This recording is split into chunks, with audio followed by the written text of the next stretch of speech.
Nagapattinam to ஜஃப்னாக்கு வந்து கப்பல் விட்டுருக்காங்க 35 வருடங்களுக்கு பிறகு. அதாவது எங்கள் அப்பா தாத்தாலாம் வந்து அடிக்கடி சொல்லுவாங்க, நாங்கள் கடலில் போய் வர்த்தகம் செஞ்சுருக்கோம் ஃபஸ்ட் ஸ்ரீலங்காவில் அப்படின்னு சொல்லுவாங்க. அதுக்கான ஒரு வாய்ப்பாக வந்து இது நமக்கு கிடைச்சது. நம்ம இந்த கப்பல் விட்டு ரொம்ப நாள் ட்ராவல் பண்ணணும்னு ஆசைப்பட்டிருந்தோம். அதுக்கான நாட்கள் இப்போ தான் நமக்கு கிடைச்சது. இதில் பார்த்தீங்கன்னா அப் அண்ட் டவுன் டிக்கெட்டு 8500 உங்களுக்கு ஹேண்ட் லக்கேஜ் வந்து ஒரு 10 கிலோ வந்து அலோன்ஸ் பண்ணுறாங்க, ஃப்ரீ அலோன்ஸ் இருக்குது. அது இல்லாமல் ஒரு food Pongal and water bottle வந்து தராங்க. இதுக்கு வந்து ட்ராவலுக்கு வந்து பாஸ்போர்ட் வேணும்னா கண்டிப்பாக தேவை. விசா வந்து டூரிஸ்ட்டுக்கு வந்து ஃப்ரீ அரைவல் விசா இருக்குது. பிஸ்னஸ்க்காக போனீங்கன்னா பிஸ்னஸ் விசா எடுத்துக்கோங்க. வேறு பார்த்தீங்கன்னா நீங்கள் நார்மலாக ஏர்போர்ட் எந்த மாதிரி இருக்குமோ ஏர்போர்ட்டில் போனால் என்னென்னலாம் ப்ரொசீஜர் இருக்கோ சேம் ப்ரொசீஜர் தான் இங்கே வரும். நீங்கள் 3 ஹவருக்கு முன்னாடியே கப்பல் கிளம்புறதுக்கு 3 ஹவருக்கு முன்னாடியே நீங்கள் இங்கே கப்பல் துறைமுகத்துக்கு வந்துடணும்.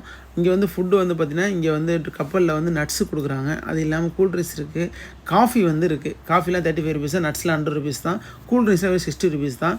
ஒரு 4 ஹவர் ட்ராவல் இது. இந்த 4 மணி நேரத்தில் நீங்கள் வந்து உங்கள் கப்பலுக்குள்ளே உட்காந்து மீன் பிடிக்கிறவங்களாம் வந்து நீங்கள் பார்க்க முடியும். ஒரு கம்ஃபர்டபுளான ஸ்பீடில் தான் போகுது. ரொம்ப சேஃப்டியாக கொண்டு போகிறாங்க நம்மளை. ரொம்பவே எப்படின்னா ஒரு மன நிறைவு தரும் இந்த கப்பலில். இது வரைக்கும் நான் வந்து கடலில் வந்து கப்பலில் போனதில்லை அப்படிங்கிறவங்களுக்கு இதே நீங்கள் விசிட் பண்ணிங்கன்னா ரொம்பவே ரொம்ப சந்தோஷமாக இருக்கும். அவ்வளோ ஒரு அற்புதமான ஒரு ட்ராவல் தான் இது. கண்டிப்பாக மிஸ் பண்ணாமல் கண்டிப்பாக வந்து ட்ரை பண்ணுங்கள். அதே மாதிரி இலங்கையிலேயும் வந்து ஜஃப்னாவை நீங்கள் சுற்றி பார்க்குறதுக்கு வந்து ரொம்ப அற்புதமாக இருக்கும். என்ன ரீசன் அப்படின்னு கேட்டிங்கன்னா அதுவும் நம்ம ஊர் மாதிரியே இருக்கும் கிட்டத்தட்ட ஜஃப்னாவை பொறுத்தவரை. ஜஃப்னாவை தாண்டினதுக்கு பிறகு தான்